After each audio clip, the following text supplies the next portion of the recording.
I could show you some of the house. We'll walk you around one of these days.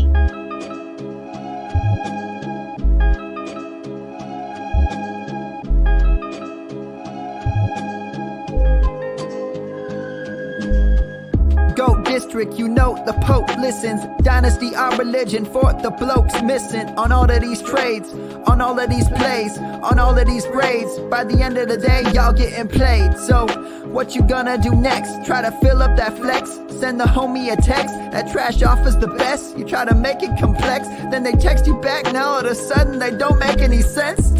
Broaden your horizons, boy. Dynasty's not for the Simons, boy.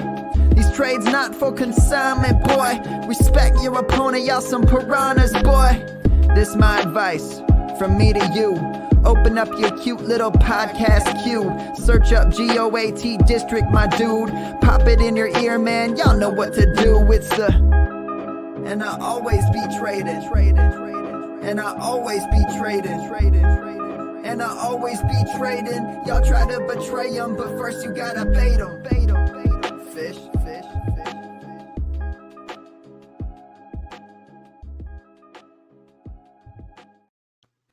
What is up, Fantasyland? We're back in the Thursday tailgate. It's JD and Rob, the hairy snowman, in the house to break down tonight's clash between the Jaguars and the Saints. Might be a bit more of a defensive clash, as we'll be talking about as we get in. I already see Joanna in the chat. We appreciate you guys joining us. Make sure you drop questions. We're going to talk lines, props, of course, break down the game. We'll see how we did last week.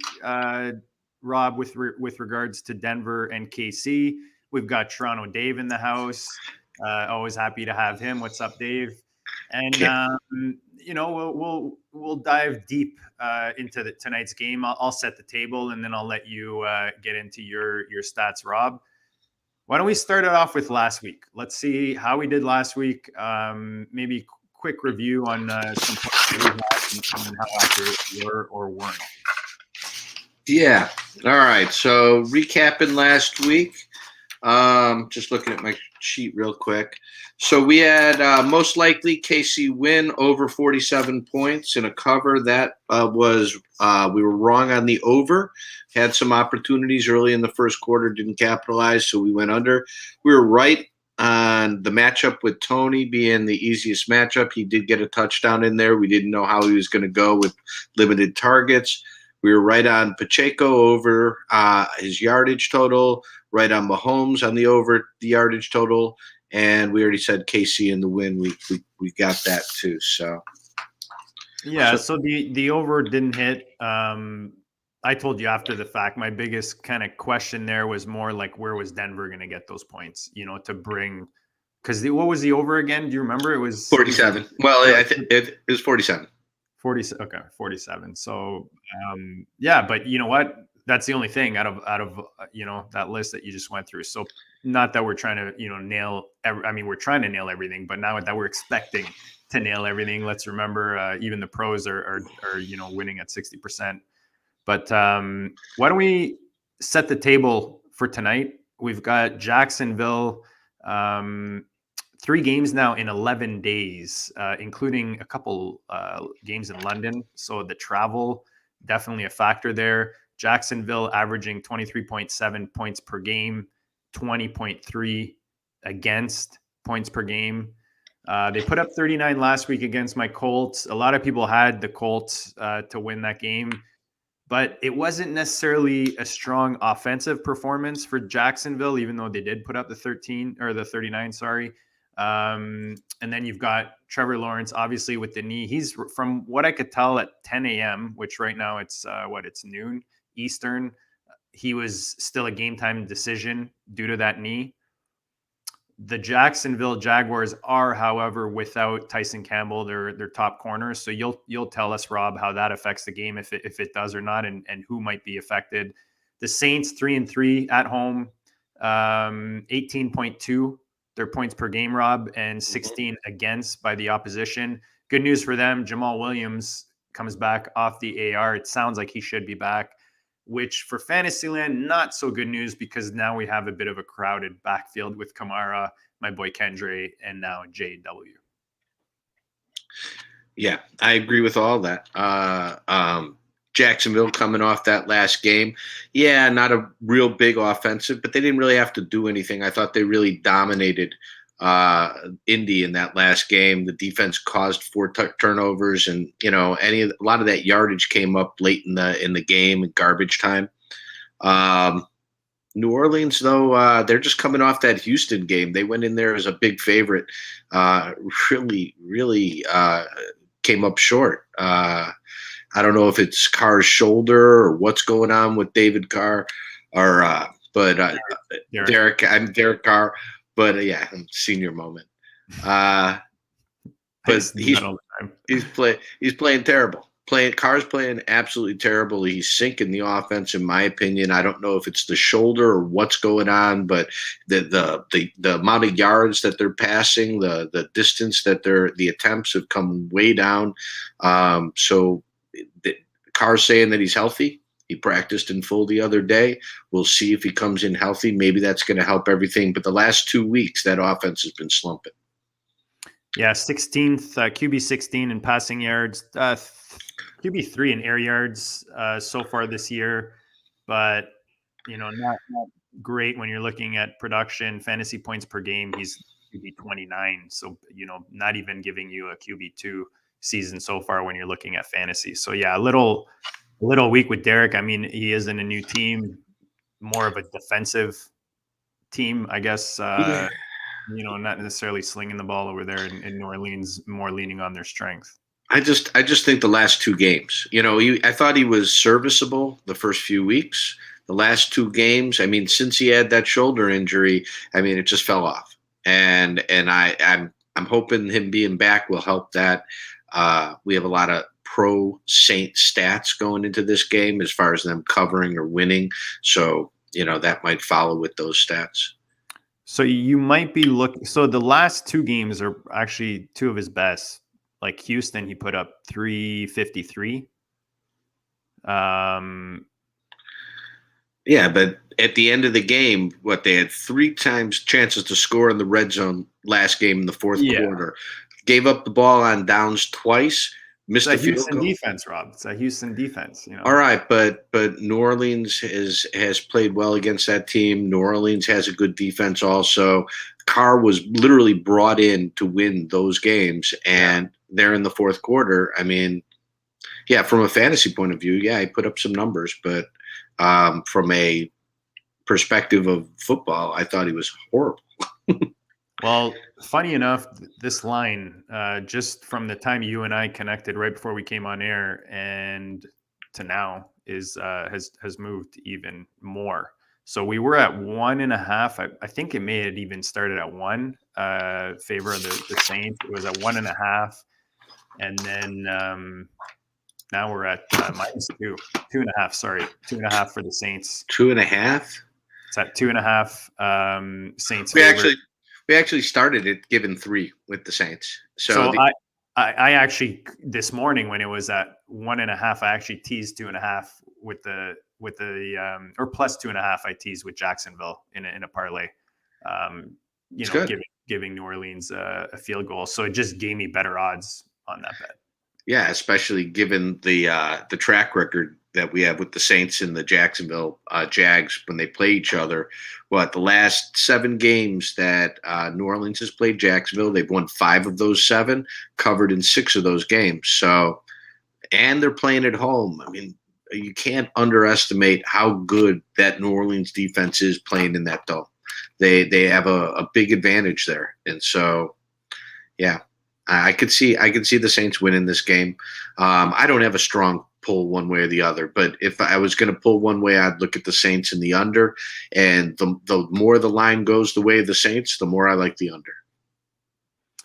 Yeah, and that's kind of the tricky part, right? It's not the funnest bet, or when you're watching the game, you're cheering for the one team to never score. Yeah, to not score, but you want them to win the game. So it kind of makes it an odd game to cheer for. But we might get a game like that. I mean, that's where all the signs are pointing. I joked with you earlier, then that means we'll probably have like a 50-point game tonight where these guys go off. Carr puts up 400, Lawrence puts up. But going under that assumption, we're looking at the under. We're leaning New Orleans. what about specific players? Is there anyone that stands out? JW's back. Jamal Williams off of IR. It does make it crowded. I was actually looking at Kamara, and I mean, he's been targeted 7-8 times per game. And his over under with receptions, I believe, was 4.5. So I like that bet with the over. Kamara over receptions. You're saying Carr not necessarily at his best, so he might be looking to Kamara. What do you think? Well, we're hoping Carr gets back to normal this game. He's supposed to be healthy again. So, but I don't like any. I mean, there are no positive matchups on the side on New Orleans side of the field. The closest to a positive matchup you have is with Shaheed and Trey Herndon, but that's pretty much even. I mean, I think that they're going to come out about even. But yeah, I'm not. Jacksonville DVOA number 6 against the rush. Okay, so I'm not looking for Kamara to have a great game running the ball. Number 11 versus the running back coming out of the backfield. I'm not necessarily looking for him to have a great day coming out of the backfield either. I think this is just going to be a tough game for everybody, on both sides of the field, to be honest. It doesn't – like I said, the best matchup's probably Shaheed on that side. Everybody with New Orleans pretty much has even matchups, even with the injury to Tyson Campbell. So the little tidbit that I didn't throw in there is Jacksonville giving the fourth most receptions to running backs this year. Ooh. And that's the other reason I like Kamara there. That's interesting. I have it as an even matchup. So, I mean, Kamara's been doing fine. And if you're looking at his normal stats, he's catching the ball, 6 times out of the backfield, 5 times out of the backfield? Yeah. He's, like I said, he's getting targeted 7-8 times pretty much on average there. 7.5, I'd say, is what the I think he hits about his average, you know? Which gives you the over. All he needs is 5 or more, right? So that's kind of why I like that one. Another one I thought of, this is more of a narrative playing off of the 3 games in 11 days, especially those London games, was not necessarily Etienne's yardage, but looking at Tank Bigsby, he's at 11.5 or 11, I think 11.5, something like that. It's not like he's putting up yardage necessarily per game, because he hasn't put up necessarily a lot of yardage so far, but I got to think that eventually they lean a bit more on the backup if Etienne's legs are starting to get a little after all these games in just a short period of time. Maybe we're looking at a little bit of fatigue. Maybe again, you have number 3 against running backs out of the backfield for New Orleans. So going into Etienne coming out of the backfield, you're going against a top 5, top 3 defense as far as what I'm looking at, as far as what they're taking away from the running back. Number 13 against the rush. So middle of the pack, but still, not bad, not crappy. And there's still a negative matchup against Etienne. So, and if we're talking about Tank Bigsby, maybe if we're in comeback mode, but then I'm even thinking they're probably still throwing the ball to Etienne, and if they're trying to come back. So I don't know. I don't feel confident in any of that. I don't feel confident in betting the running backs doing it much, aside from maybe Kamara. Okay. All right. Yeah, just a couple, ideas to just to get. Thanks, Anthony. Yeah, I think just throwing in some parlays, just you want to games like this. It's hard, like you said, to find the big gaps where you can optimize and take advantage. So you're trying to find little edges. Right. Maybe you're not playing 5 or 6 leg parlays on a game like this. You're probably going 2 or 3, off of a couple narratives. What's Etienne's number? Or not Etienne, Kirk's number? Receiving? Yeah. I have him projected at 6 receptions, 75 yards. Good chance for a touchdown. But I don't know if anybody's scoring in this game much. So his receiving yards for Kirk, 51.5. Okay, so I have Kirk is over that. pretty easily over that actually. So I Okay. have him over 60, but really looking at around 75 yards, 6 receptions, So 75 yards. you can actually tease his yardage if you want, and up to 60, 65 maybe if you want, depending on how you're feeling about it. Yeah, 55, 60, I'd feel safe there. I like that. So yeah, Kirk, I could probably do that.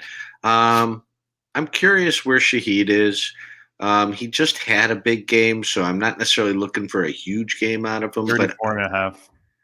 I could see him more than that. I could see him around 45 yards. I have him for 2 receptions, 45 yards. So that would put him 10 yards over that. It's not like a really strong field. It's not like when we had DJ Moore and we were projecting 75 yards ahead. Sorry, guys. Sorry. It is what it is. All right. You want to talk more on matchups? I got Ridley on Marshawn Lattimore on Ridley. So I started creating our little parlay. We do a parlay every week between the two of us. So I've got Kirk teased it over 60. And then I've got Kamara with the over 4.5 receptions. Okay. So that puts us am I in the same game parlay here? I am.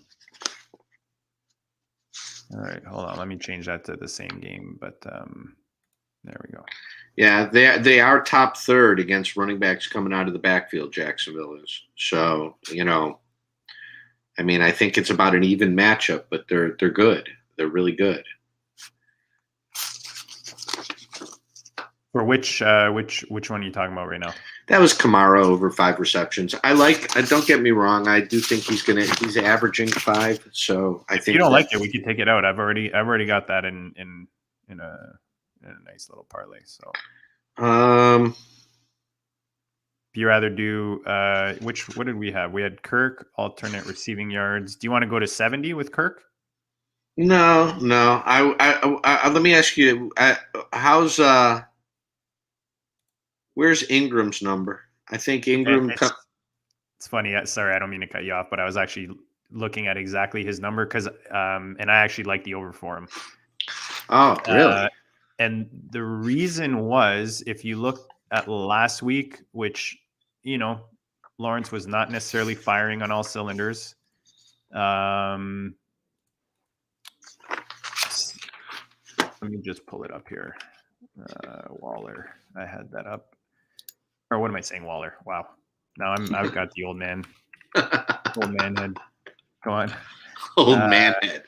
There we go. Senioritis. So last week, Ingram, 7 for 7, 41 yards, and ran 30 routes, so 90%. I mean, he's pretty much 90% and around there or more in the last few games. But let me go look at his number. I thought it was like 30. Why can't I get in here? There we go. I'm trying to look real quick since we're talking about Ingram. Last week you went up against Indy, and Indy versus the tight end is so 43.5. It's actually kind of high. Indy's like middle of the road versus the tight end. Okay, right around 16. Apart from against Buffalo week 8.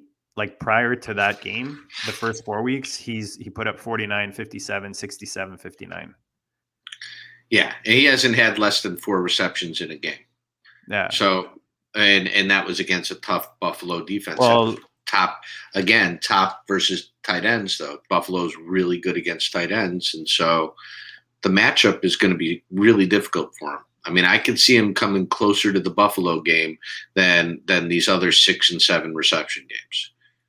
So would you do the under on his yardage? Where's his yardage at? His yardage is 43.5 and his receptions are 4.5. I would actually go again with his over on the receptions because he's gotten pretty much 8 targets every game. Yeah. I don't. Yeah, I could see that. God, it's right there. It is right there. That puts us at 6 plus 650 on our parlay. We take his over on the 4.5.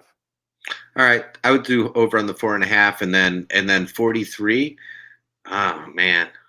We're just talking. This is just you know what this is? This is a bet that Ingram's going to be able to win this matchup against a really tough defense. And that's what you're really, if you're betting this bet, that's what you're saying. Ingram's been playing out of his mind. He's played great all year long. He's played above expectations, even when he's gone against tough defenses. I think if you're making that bet, you're betting on Ingram basically outperforming. And I think that's a good bet. I mean, I like the way he's played all year long. He's been solid. So. Yeah. No, I like the receptions. I like with the over 4.5. Yeah, and if sorry, go ahead. Yeah, if you're going to do the receptions, then I would assume you're going to go over the yards, right? Because if you're going over 4, well, maybe not. Not necessarily. You know what I mean? Which is I that's kind of why I like the actual receptions when I'm looking at if somebody's getting consistent targets versus the yardage. Especially in a game like this where we don't think it's going to be high scoring.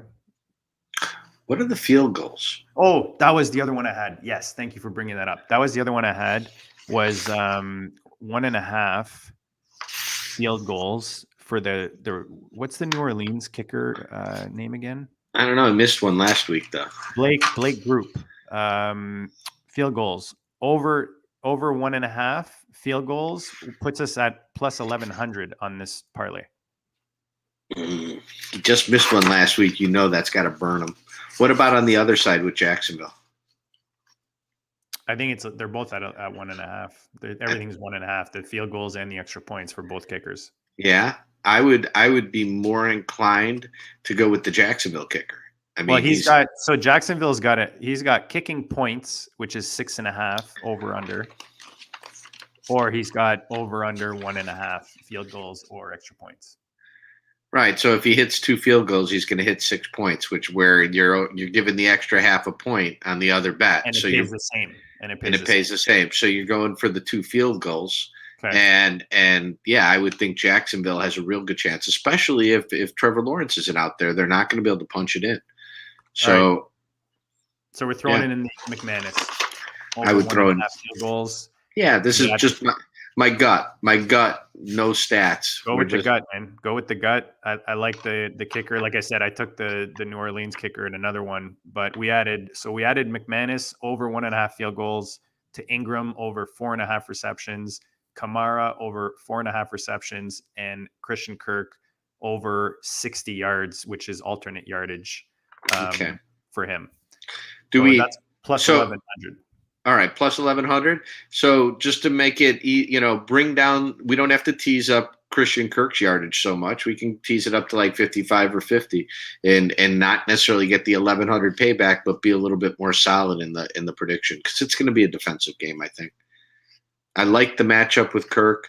I just don't know who's going to be, let me go back to let me go back to his receiving yardage here. Receiving props, Kirk. So his over under is 51.5.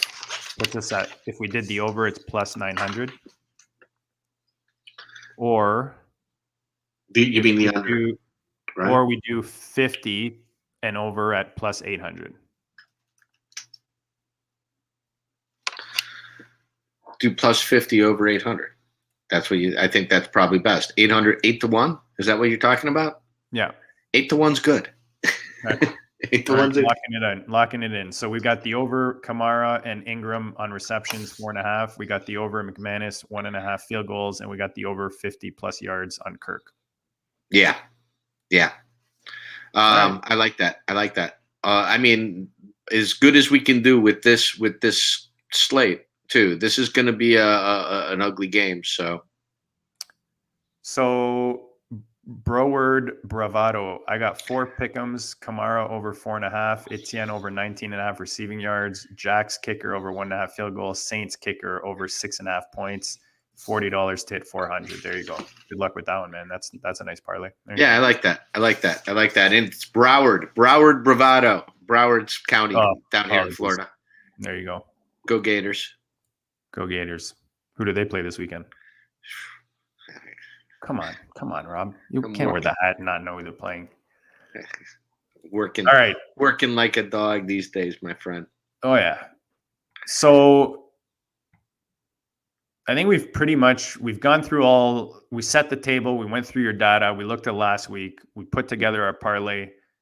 I think we've got all of it. If you guys have any questions in the chat, any start sits, anyone we're like, well, I guess you're kind of cautious with everyone, I guess, tonight offensively, right?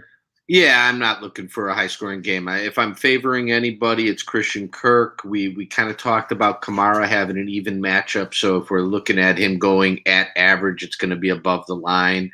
We like the under. There's a bunch of stats that are running for the under. And we'll, real quick again, last 5 times the Jags have played against the NFC South. The line's gone under. Last 5 times the Saints have played versus the AFC South. The line's gone under. And the Saints, the last 10 games, period, have all gone under. And so we started out at 39 points. We're at 40 right now. So I'm still liking the under. That's where the stats are running, which probably why we were laughing. It probably goes over and goes bananas, but that's where the stats run. So yeah, and like we said, the line from 1 to 1.5 to this morning, and now it's at 2.5 in favor of the Saints. But remember also that we opened at 3. There was a lot of doubt whether Trevor Lawrence was going to start or not, right? And then we had, I don't know why that would run the other way though. And now we're going back towards 3 points, but that we opened at 3.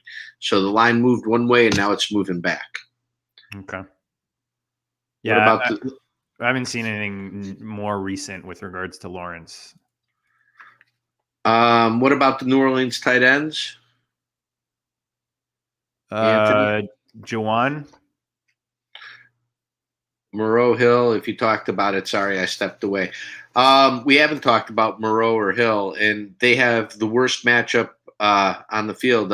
Jacksonville's number 6 versus tight ends coming out. So honestly, that's a negative matchup. I wouldn't be looking to try to fill in with Hill or Moreau this week. So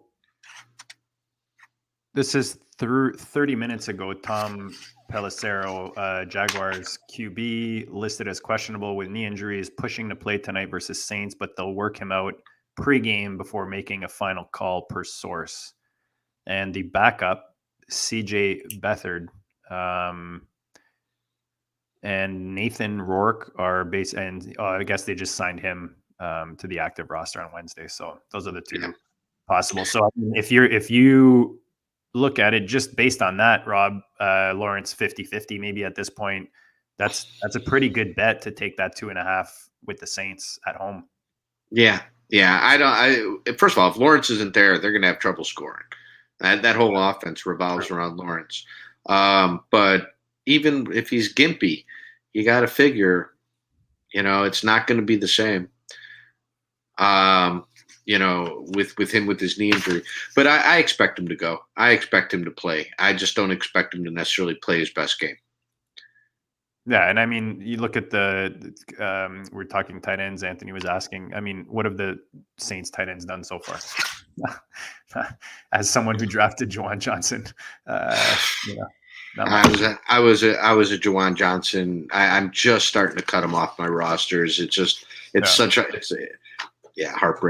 Heartbreaking. And that's why last night we saw Mayers all over the board. You felt bad because you had paid a certain amount. You thought you overpaid, but I in a couple other leagues that I was in, he went way more than that.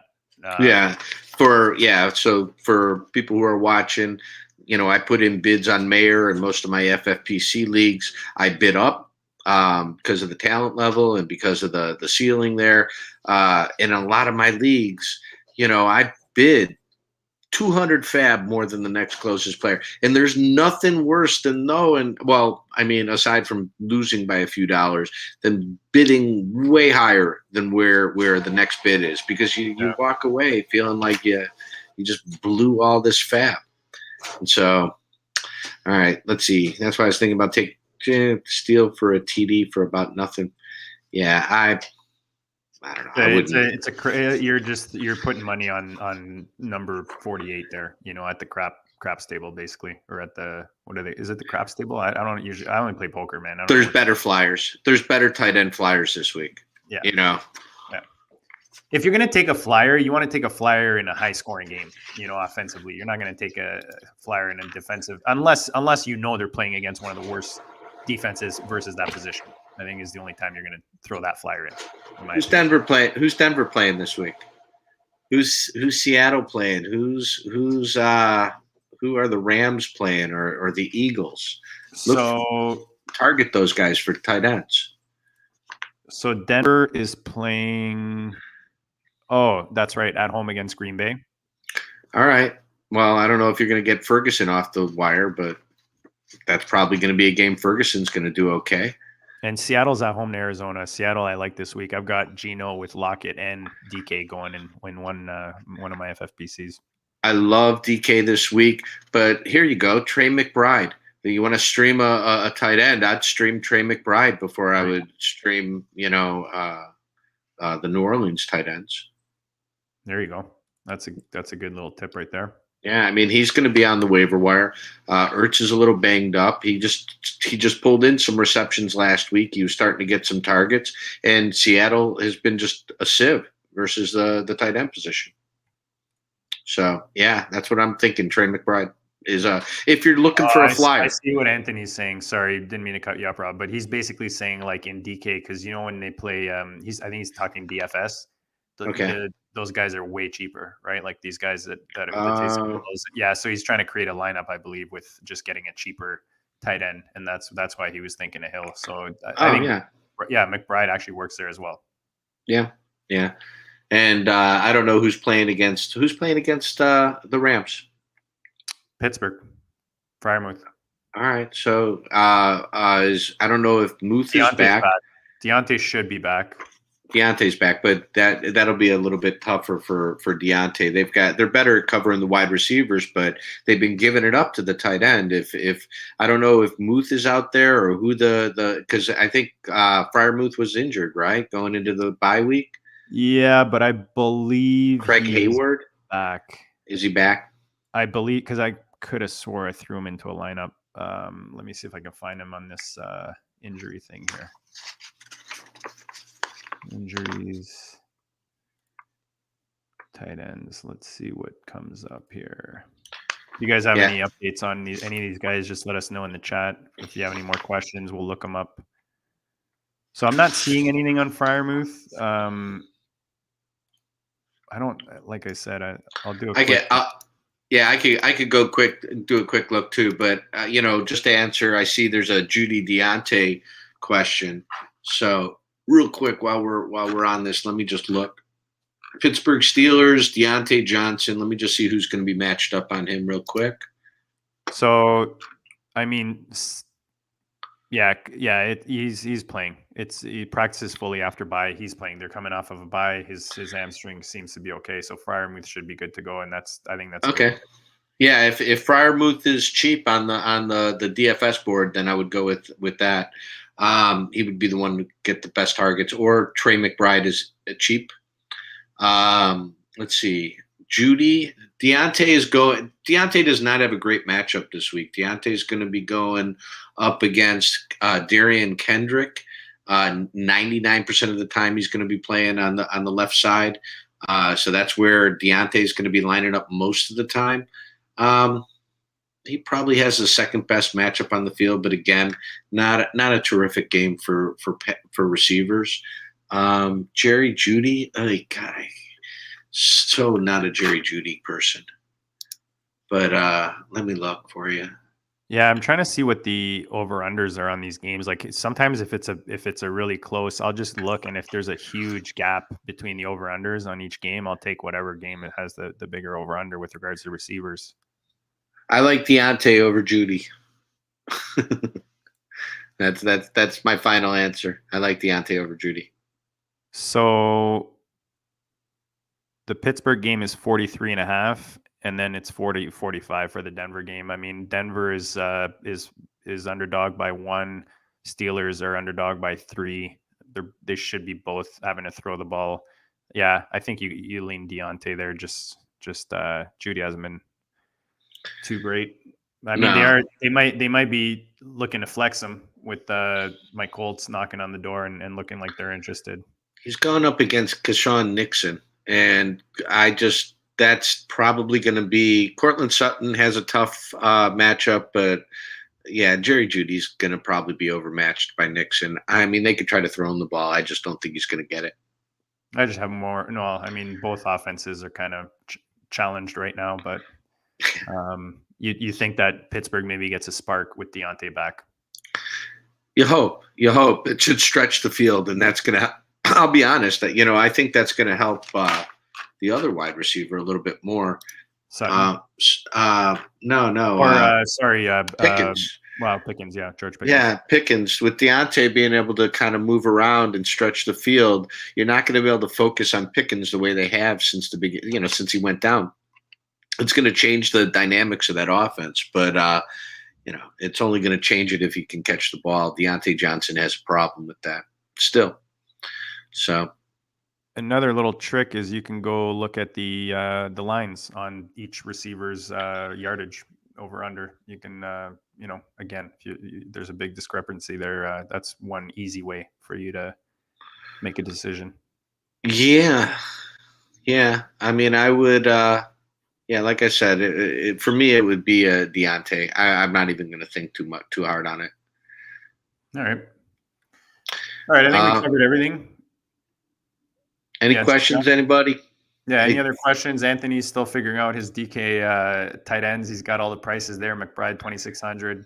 Freiermuth, 3,900 versus 3,700. So kind of all in that same range. I mean, Trey McBride gives you a pretty big discount there, about $1,000 or about $1,000, $1,100. Yeah, difference. So that's not a bad option. Yeah, if you're throwing darts, I'd go with McBride. I mean, and find out, especially if something's going on with Ertz isn't going to play, I would absolutely go with McBride. Nice. All right, Rob, blast as usual. Guys, thanks for hanging with us for 37. Oh, shit. There we go. Good way to end it. There goes my coffee all over my desk. Beautiful. So we're going to wrap it up with that. And guys, good luck tonight. Your bets this weekend. We might be back with with Weekend Tailgate tonight, or we might do an owner's lounge in the next couple of days. Dan and I are still figuring that out, but we'll let you guys know. Thanks for tuning in. Check you all later.